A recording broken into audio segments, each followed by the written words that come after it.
Vote ಕೊಡೋರಿಗೆ ಏನು ಹೇಳಿದ್ರು ಅಷ್ಟೇ, ಪ್ರತಿ ಸಾರಿ ಬರ್ತಾರೆ, ನಾವು ನಿಮ್ಗೆ ಹಂಗೆ ಮಾಡ್ಕೊಡ್ತೀರಿ ಹಿಂಗೆ ಮಾಡ್ಕೊಡ್ತೀರಿ ಅಂತಾರೆ. ಆಮೇಲೆ ಅವರು ಪತ್ತೇನೇ ಇರಲ್ಲ. ನಾವೆಲ್ಲೋ ಕೇಳೋದು, ಕೇಳಕ್ಕೆ ಬರಲಿ. ಈ ವಾಸನೆಯಲ್ಲಿ ಕೂತ್ಕೊಂಡು ಇಷ್ಟು ಚೆನ್ನಾಗಿರೋ ಏರಿಯಾದಲ್ಲಿ ಇದು ಸ್ಕೂಲ್ ಬೇರೆ ಇದೆ, ಮಕ್ಕಳು ವಾಸನೆ ಕುಡ್ಕೊಂಡಿರಬೇಕು. ಮತ್ತು ನಾವು ವಾಕ್ ಮಾಡೋಕ್ಕೂ ಆಗ್ತಾಯಿಲ್ಲ. ಅಲ್ಲಿ ಪಕ್ಕ ನೀವು ಒಂದು ಸತಿ ನೀವೇ ಬರ್ರಿ, ನೀವು ನೋಡಿರಿ, ಅಲ್ಲಿ ವಾಸನೆ ಅಂದರೆ ವಾಸನೆ, ಓಡಾಡೋಕ್ಕೆ ಆಗಲ್ಲ. ಹೆಂಗೆ ವಾಕ್ ಮಾಡೋದು?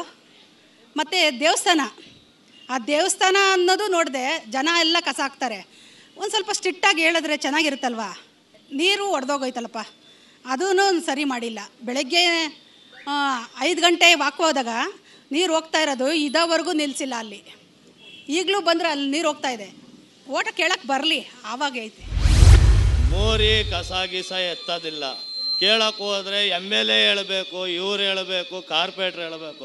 ಕಾರ್ಪೊರೇಟ್ರನ್ನ ಹೇಳಿದ್ರೆ ಜನ ದುಡ್ಡು ಕೊಟ್ಟು ನೀವು ಹಾಕ್ಸ್ಕೊಂಡಿದ್ದೀರ, ನಾವ್ಯಾಕೆ ನಿಮ್ಗೆ ಕೆಲಸ ಮಾಡಬೇಕು ಅಂತಾರೆ. ಕಸ ಎತ್ತಂಗಿಲ್ಲ. ತಿರ್ಗಾ ನೀರು ಕೇಳಕ್ಕೆ ಹೋದರೆ ನಮ್ಮನೆಗೆ ನೀರಿಲ್ಲ, ನಾವೇ ದುಡ್ಡು ಕೊಟ್ಟು ಓಡಿಸ್ತೀವಿ ಅಂತ ಹೇಳ್ತಾರೆ. ಆಮೇಲೆ ತಿರ್ಗಾ ಕಾವೇರಿ ನೀರು ತಗೊಬೇಕು ಅಂತ ಡಿಮ್ಯಾಂಡ್ ಮಾಡ್ತಾರೆ.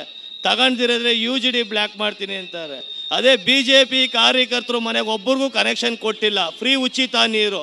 ಬಡಪಾಯಿಗಳ ಮೇಲೆ ಕಟ್ಟಿಲ್ಲ ಅಂದರೆ ಅವ್ರ ಮನೆಗೆ ಹೋಗಿ ಲೈನ್ ಕಟ್ ಮಾಡಿ ವಿತ್ ಪೊಲೀಸ್ ತಗೊಂಬಂದು ಲೈನ್ಗಳೆಲ್ಲ ಕಟ್ ಮಾಡ್ತಾರೆ. ಅದನ್ನು ಕೇಳಕ್ಕೆ ಹೋದರೆ ಇಲ್ದಿದ್ದೆಲ್ಲ ದೌರ್ಜನ್ಯ ಮಾಡ್ತಾರೆ. ಅದು ಕಾರ್ಪೊರೇಟ್ರುಗಳು MLAಗಳು ದೌರ್ಜನ್ಯ ಮಾಡ್ತಾರೆ. ಇಲ್ಲಿ ನಾಡಪ್ರಭು ಕೆಂಪೇಗೌಡ ಅಂದಿದೆ, ಅದಕ್ಕೊಂದು ಹೂನಾರ ಹಾಕಲ್ಲ. ನೀರು ಕೇಳಂಗಿಲ್ಲ, ಮೋರಿ ಕಸ ಎತ್ತಂಗೆ ಕೇಳಂಗಿಲ್ಲ. ಎಲ್ಲ ಒಂದು ಮನೆ ಕಟ್ಟಬೇಕಾದ್ರೆ ವಿತೌಟ್ ಪ್ಲ್ಯಾನು BJP ಕಾರ್ಯಕರ್ತರು ಇವ್ರು ಮಾಡ್ಬೋದು. ಇನ್ಯಾವ ಸಾಮಾನ್ಯ ಜನ ಮಾತ್ರ ಮನೆ ಕಟ್ಟಂಗಿಲ್ಲ. ಸಾಮಾನ್ಯ ಜನ ಮನೆ ಕಟ್ಟಬೇಕು ಅಂದರೆ ಒಂದು ಮನೆಗೆ 50,000, 2 ಲಕ್ಷ, 3 ಲಕ್ಷ, 5 ಲಕ್ಷ ಕೊಟ್ಟರೆ ನೀನು ಮನೆ ಕಟ್ಕೊಬೋದು. ವಿತೌಟ್ ಪ್ಲ್ಯಾನು ಏನು ಬೇಕಾ ಮಾಡ್ಕೊಬೋದು. ಇಲ್ಲಿ ಒಂದು ಜಾಗ ನೀರು ಮಳೆ ಬಂದರೆ ಊರೊಳಗೆ ಬರೋಕ್ಕೆ ಜಾಗ ಇಲ್ಲ. ಒಂದು ಪೊಲೀಸ್ನವರಾಗಲಿ ಎಷ್ಟು ಏನು ಮಾಡಿದ್ರು ಒದ್ದಾಡ್ತಾರೆ. ಒಂದು ಸಲ ಮಳೆ ಬಂದರೆ 3 ದಿನದಿಂದ ಬೇಕು, 3 ಅವರಿಂದ 4 ಅವರ್ ಬೇಕು ಕ್ಲಿಯರ್ ಆಗಕ್ಕೆ. ಇದೇ ಸಂತೆ ಸರ್ಕಲ್ ಯಲಹಂಕದ ಒಳಕ್ಕೆ ದಾರಿ ಬರೋಕ್ಕೆ ಜಾಗ ಇರಲ್ಲ. 3 ಅವರ್ ಯಾರೇ ಏನೇ ಬಂದರೆ, ಅದೇ ಮಿನಿಸ್ಟ್ರು ಬರ್ತಾರೆ ಅಂದರೆ ಅವತ್ತೆಲ್ಲ ಇರ್ತದೆ. ನೋಡಿ ಇವಾಗ ಟ್ರಾಫಿಕ್ ಎಷ್ಟು ಜಾಮ್ ಆಗಿದೆ. ಒಬ್ಬರನ್ನ ಇದು ಕೇರ್ಲೆಸ್ ಇದೆಯಾ, ಅಲ್ಲಿ ಸಿಗ್ನಲ್ ಲೈಟ್ ಇದೆಯಾ, ಒಂದು ಸಿಗ್ನಲ್ ಲೈಟ್ ಉರಿತದೆ ನೋಡಿ. ಅದನ್ನು ಕೇಳಿದ್ರೆ ಹೇಳಲ್ಲ, ಕೇಳಿದ್ರೆ ಏನೋ ಒಂದು ಹೇಳ್ತಾರೆ. ಭಾಳ ಅದ್ಭುತವಾಗಿತ್ತು ಪುರಸಭೆ ಇದ್ದಾಗ. ಯಾರಿಗೆ ಯಾವ ಸಮಸ್ಯೆ ಇರಲಿಲ್ಲ. ನೀರಿನ ಸಮಸ್ಯೆ ಆಗಲಿ, ಒಳಚರಂಡಿ ಸಮಸ್ಯೆ ಆಗಲಿ, ಡ್ರೈನೇಜ್ ಸಮಸ್ಯೆ ಇರಲಿಲ್ಲ. ಮತ್ತು ನಗರಸಭೆ ಆಯಿತು. ನಗರಸಭೆ ಆದಮೇಲೆ ಅರ್ಧ ಹಾಳಾಗೋಯ್ತು. ನೀರಿನ ಸಮಸ್ಯೆ ಉದ್ಭವ ಆಯಿತು, ಒಳಚರಂಡಿ ಉದ್ಭವ ಆಯಿತು, ಕ್ಲೀನೆಸ್ ಇರಲಿಲ್ಲ. ಈಗ ಬೃಹತ್ ಬೆಂಗಳೂರು ಮಹಾನಗರ ಪಾಲಿಕೆ ಅಂತ ದೊಡ್ಡದಾಗಿ ಹೆಸರಿದೆ.